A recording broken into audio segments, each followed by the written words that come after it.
Dear students, अस्सलाम वालेकुम। आज का हमारा लेक्चर है 2 क्लास 8 सब्जेक्ट है मैथ। कल हमने डिस्कस किया था सेट के बारे में, तो यकीनन आप लोगों को समझ आ चुकी होगी सेट क्या है और सेट बनाए कैसे जाते हैं। आज हम डिस्कस करेंगे एक्सरसाइज को लेके 1.2 और ऑपरेशंस ऑन सेट। इससे पहले हम डिस्कस करेंगे एक्सरसाइज को हल करने से पहले ऑपरेशंस ऑन सेट।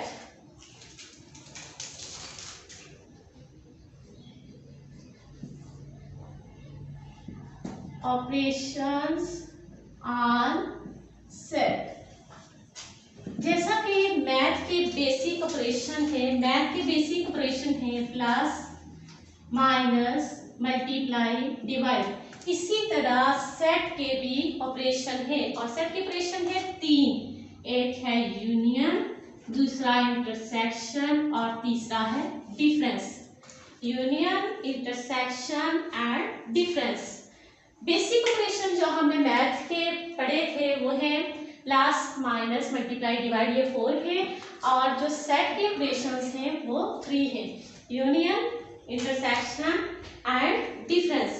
आज हम सिर्फ इन दो को डिस्कस करेंगे, यूनियन एंड इंटरसेक्शन। यूनियन,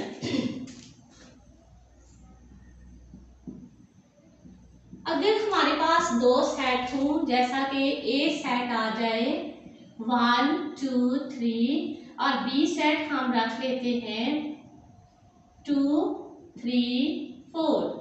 ये हमारे पास दो सेट हैं ए बी। अब इसका हमने यूनियन लेना है और हमेशा याद रखना यूनियन फाइंड करने के लिए पहली बात इसकी ये है कि हम दोनों सेट्स में जितने डिजिट्स होते हैं उन सबको लिखते हैं, तरतीब से लिखते हैं और डिजिट को रिपीट नहीं करते।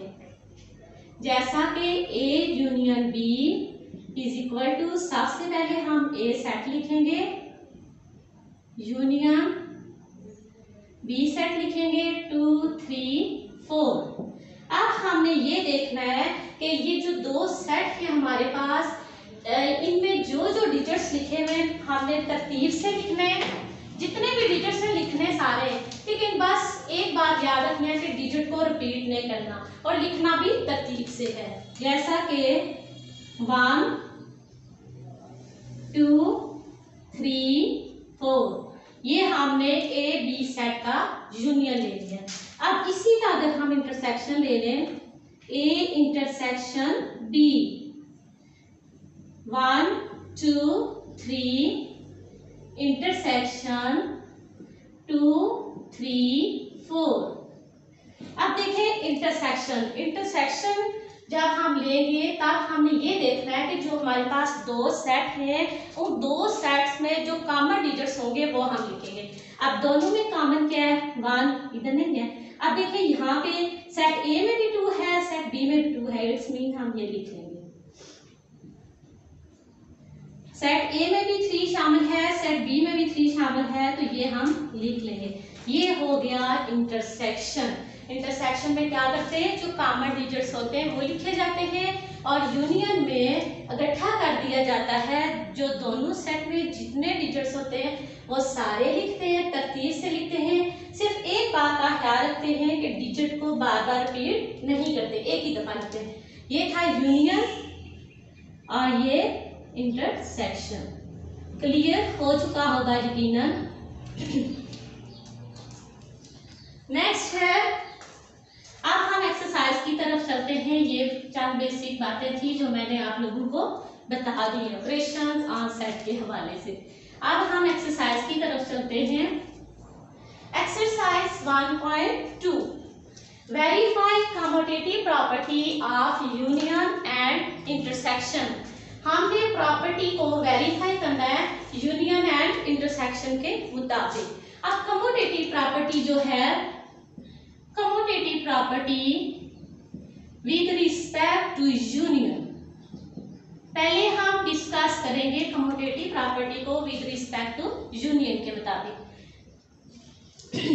ये है A union B is equal to B union ए।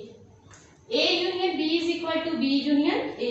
ये है commutative property with respect to union. और अगर हम ले, जैसे कि आपने पिछली क्लास में पढ़ा था, प्रीवियस क्लास में, कि commutative property with respect to union, sorry with respect to addition या सब्ट्रैक्शन कह सकते हैं, तो वो थी A plus B is equal to B plus A। और अगर सब्ट्रैक्शन वाली ले तो A minus B is equal to B minus A। ये आपने प्रीवियस क्लास में पढ़ा था, क्लास 7 में। अब क्लास 8 में यूनियन और इंटरसेक्शन के हिसाब से हम कमोटेटिव प्रॉपर्टी अप्लाई करेंगे। और ये है A union B is equal to B union A। अब हम कोई से दो सेट ले लेते हैं। एक्सरसाइज का क्वेश्चन नंबर 1 का पार्ट नंबर 2 कर लेते हैं।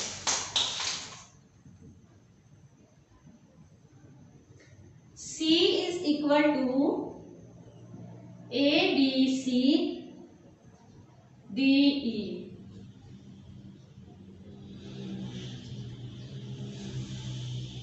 and D is equal to A E I O U। अब ये हमारे पास एक क्वेश्चन है और इन सेट के नाम है C और D। हमने कमोटेटिव प्रॉपर्टी अप्लाई करनी है, तो क्या करेंगे, पहले फाइंड करेंगे C union D।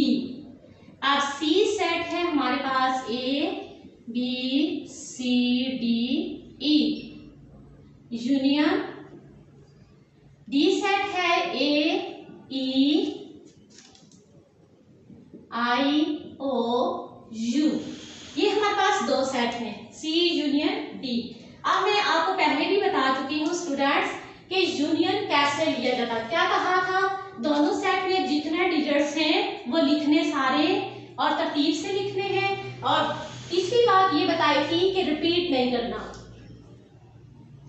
A B C D E और आगे क्या है I O U।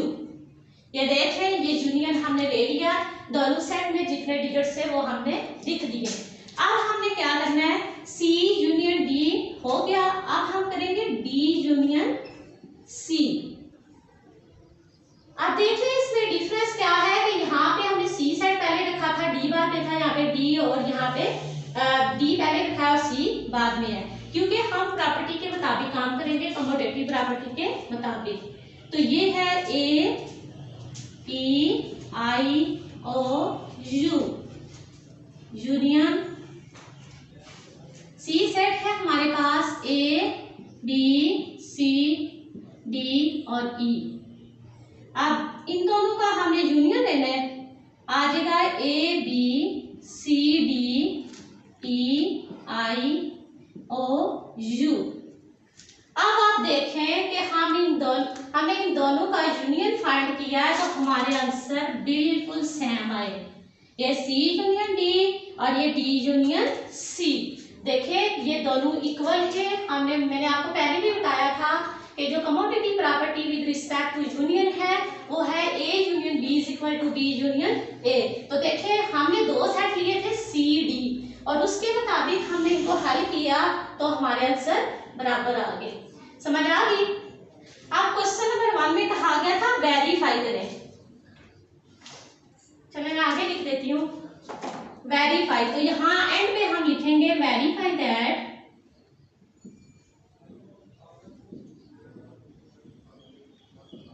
Left hand side is equal to right hand. ये लिखना जरूरी है, यानी C union D is equal to D union C। Clear हो चुका होगा इसकी तक। नेक्स्ट देखें, ये थी commutative property with respect to union. इसी तरह आपने इंटरसेक्शन भी करना है, तो इंटरसेक्शन में मैंने आप लोगों को बता दिया है कि उसमें कॉमन डिजिट्स रखते हैं। तो अब ये जैसा कि C यूनियन D और D यूनियन C था, अब अगर हम इंटरसेक्शन के हिसाब इंटरसेक्शन, तो वो हो सकती है C intersection D is equal to D intersection C। अब ये आप लोग खुद हल करेंगे, क्योंकि मैंने कंसेप्ट दे दिया कि इंटरसेक्शन कैसे लेते हैं। पहले आपको एक मिसाल में दे चुकी हूँ। इंटरसेक्शन में क्या किया जाता है, दोनों सेट में जितने भी डिजिट्स होते हैं उनको देखा जाता है, उसमें जो कॉमन होते हैं, सेम होते हैं, यानी एक जैसे होते हैं, वो लिखे जाते हैं। तो ये आप लोग खुद चेक करेंगे।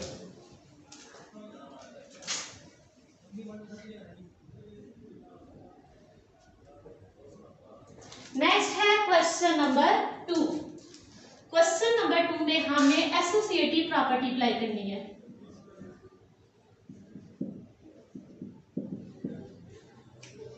Verify associative property of union and intersection. Associative property with respect to union. क्या चले इसका मैं आपको इंटरसेक्शन लेके दिखा देती हूँ, यूनियन फिर आप खुद कर लेंगे। Intersection. Associative property with respect to intersection.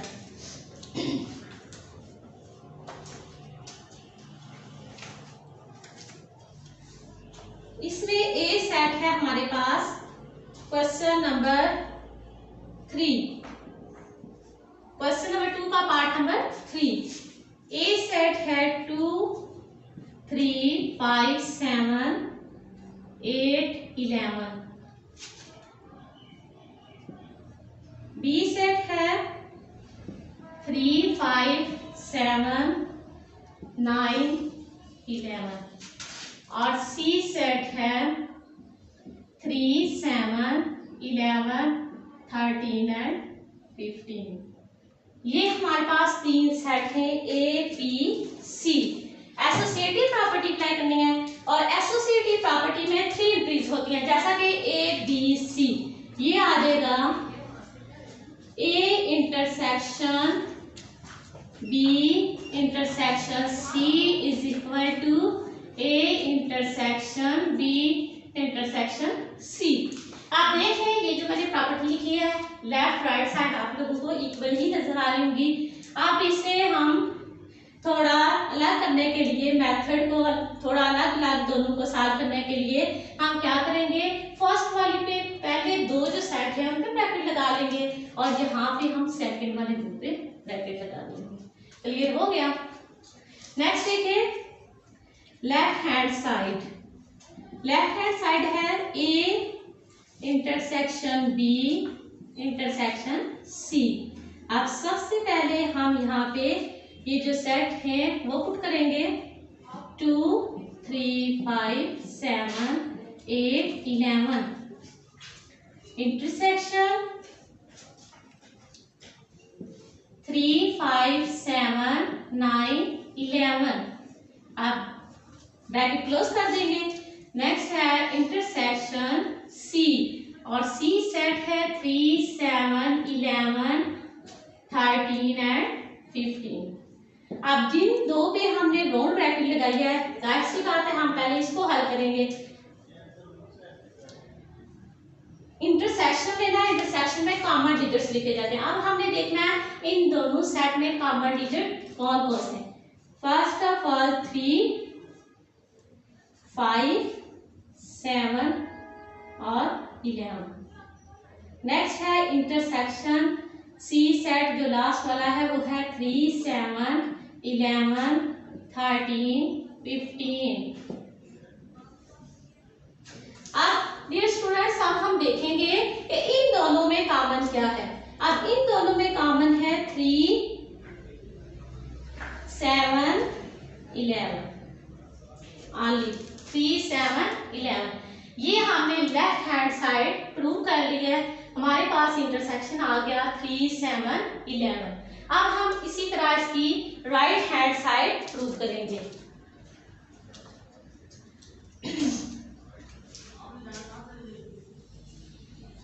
Right hand side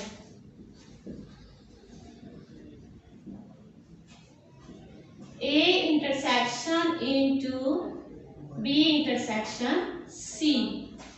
A set है 2 3 5 7 8 11। बी सेट है 3 5 7 9 11 एंड सी सेट है 3 7 3 7 11 13 और 15। ये फर्स्ट वाला सेट तो इसी तरह लिख देंगे 2 3 5 7 8 11 इंटरसेक्शन, जिससे हमने दो सेट पे राउंड ब्रैकेट लगाई थी, पहले उसको हल करेंगे। अब हमें देखना है कि इन दोनों में कॉमन क्या है। 3 7 11 तीन डिजिट इसमें कॉमन आ गई। अब नेक्स्ट स्टेप में देखें इन दोनों सेट में कॉमन क्या है। 3 7 11। देखिए लेफ्ट साइड और राइट साइड के दोनों के आंसर सेम आ गए। It's mean verify that left hand side is equal to right hand side.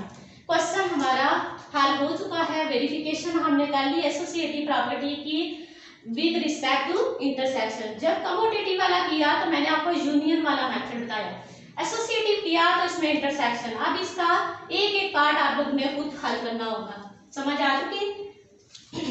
चलिए अब नेक्स्ट जो है वो हम क्वेश्चन नंबर 3 और 4 अगले लेक्चर में काम करेंगे इसका। आज के लिए अल्लाह हाफिज।